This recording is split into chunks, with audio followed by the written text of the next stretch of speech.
What if I told you that the Las Vegas scandal everyone is shouting about was far more dangerous than the headlines admit, and that Max Verstappen was pulled into the center of chaos that could have changed the entire weekend? You watched the red flag on television, but what you did not see was the truth behind it. A section of the track beneath the cars was not fully stable, and the entire field had been flying over it at more than 300 kilometers per hour. And while people tried to invent drama about Verstappen exploding against the governing body, the real shock was inside the Red Bull garage. His RB21 refused to enter its operating window in the freezing desert night, leaving him stuck with a car that simply would not respond. Stay right here, because once you discover what actually happened in those final minutes of FP2, you will understand why Las Vegas 2025 became the most shocking practice session of the entire season for both Verstappen and the sport. The night in Las Vegas began under cold desert air that settled over the street circuit like a sheet of ice, creating conditions that instantly challenged every driver on the grid. The track offered almost no natural tire grip, and tire blankets could not generate the heat needed to bring rubber into a proper performance window.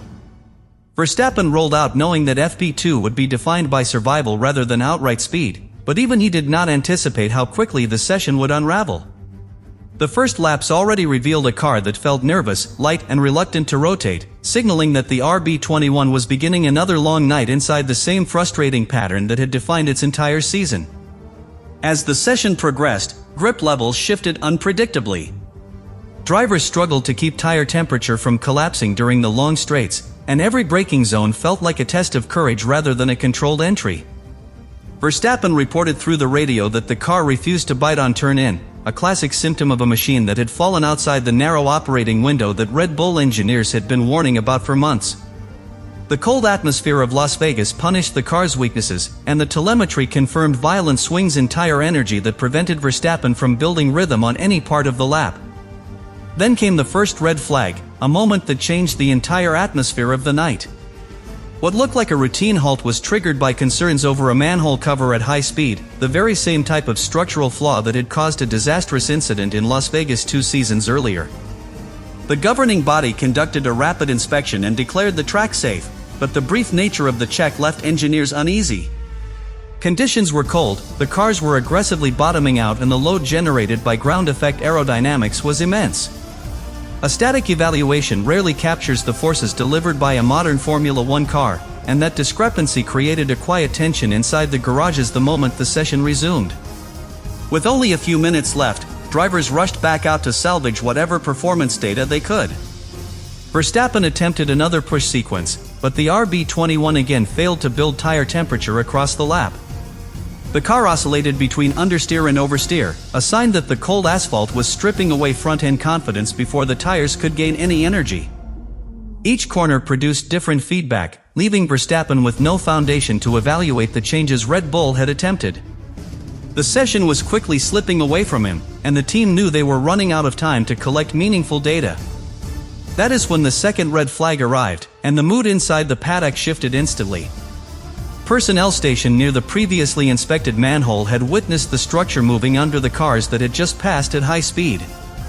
This discovery confirmed that the initial inspection had not captured the full danger. The session was stopped again, and drivers realized they had been pushing through one of the coldest sessions of the season on a surface that was not fully stable. For a track with a checkered safety history, the revelation reignited fear and frustration across the field.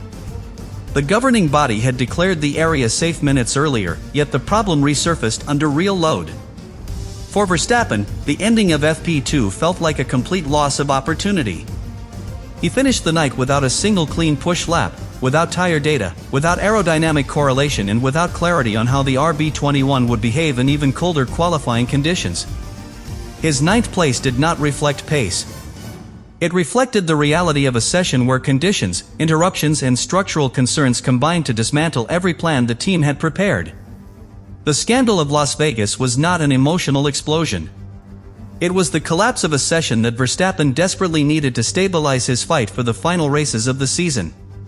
The fundamental problem that ignited tension in Las Vegas was that the session collapsed under conditions no Formula One team can properly prepare for.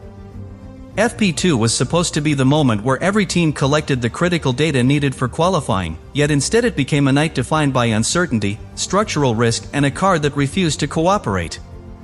Verstappen entered the session expecting difficulty because the cold temperatures in Las Vegas were already known to be among the most severe of the season. But even with those expectations, no one anticipated how quickly the situation would turn from a technical challenge into a structural concern directly affecting the confidence of every driver on the grid. The first sign that something was fundamentally wrong came when grip variations grew worse rather than improving as laps accumulated. A cold track is predictable in its own way, but Las Vegas pushed conditions to an extreme where tires did not just cool down, they collapsed. Verstappen complained that the front end lacked response, and telemetry confirmed that the RB21 was outside its operating window from the moment the session started. When a car sits below the threshold, every corner becomes unpredictable, and the driver must fight the sensation of sliding rather than building rhythm. The car simply refused to anchor itself to the surface. Then the structural concern emerged. A marshal reported movement on a manhole cover under high load, triggering a red flag that immediately raised the stakes of the night. The governing body conducted a quick inspection and announced that the track was safe, yet several engineers privately questioned how a static check in such cold conditions could fully capture the forces delivered by a ground effect car. The memory of the incident 2 years earlier, when a similar failure damaged a Ferrari, hung over the paddock. It was the kind of moment that forces everyone to ask whether the surface beneath them is behaving as expected or holding a hidden risk. Once the session resumed, Verstappen attempted once again to warm his tires and build pace, but the RB21 continued to behave with the same instability it had shown earlier. He reported through the radio that the car oscillated between understeer and snap oversteer, a direct indication that the tires were not gaining the energy needed to create a consistent balance. This left him fighting both the car and the environment, with no clear reference point to guide his adjustments. For a driver who depends heavily on precision to extract performance, this uncertainty made every lap feel like a gamble rather than a structured attempt to build pace. The second red flag confirmed the worst fears. Personnel station near the previously inspected manhole reported that the structure had moved again under full load. This meant the earlier inspection had not captured the full danger, and that drivers had been running over a potentially unstable surface in one of the fastest sections of the circuit. The governing body stopped the session immediately, but the damage was already done. Drivers felt they had been placed in an avoidable risk, and the atmosphere in the paddock shifted from confusion to frustration. Verstappen, who had already lost the session due to performance limitations, now lost it again due to structural instability that no driver can compensate for. At the core of the problem was the fact that Verstappen ended FP2 without a single clean lap, without tire information, without aerodynamic correlation and without clarity about how the RB21 would behave in qualifying. His ninth place was not a sign of lack of pace. It was the product of a session where nothing functioned correctly, neither the environment nor the car. And here is the essential question this situation creates. If you were in Verstappen's position, fighting to salvage your season while dealing with a car that requires perfection just to function, would you trust the track after such instability, or would you feel that the night had stolen your chance to prepare properly? Your answer reveals how you interpret risk and responsibility in the most demanding form of motorsport. The engineering battle inside the Red Bull garage during FP2 was unlike anything they expected heading into Las Vegas. The RB21 relies on precision more than any of its predecessors, and this precision collapses the moment tire temperature falls below a narrow threshold. The cold desert night forced the tires into a zone where they simply could not generate the energy needed for stability.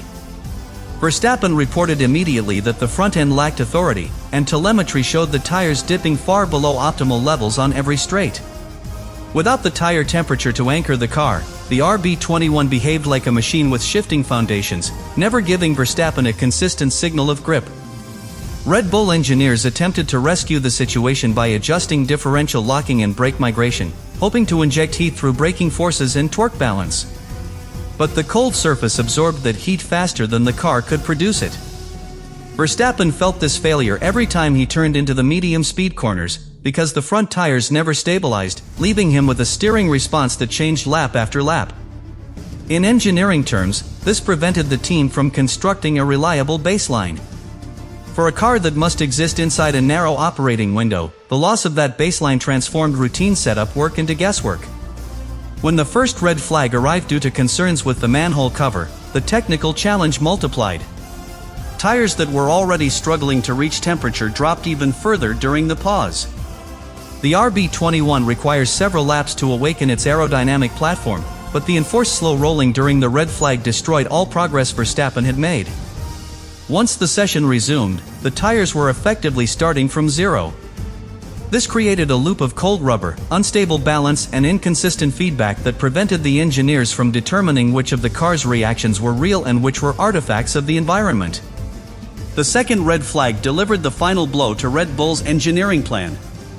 The revelation that the previously inspected manhole was still moving under load meant the session had become structurally unsafe, but for the engineers it also meant the cancellation of the only remaining opportunity to evaluate the RB21 in representative conditions. Verstappen had only a few minutes left to gather data on tire warm-up, aerodynamic balance and braking behavior, but those minutes disappeared instantly when the session was stopped again. The team ended the night with no long runs, no clean laps and no temperature cycles to analyze.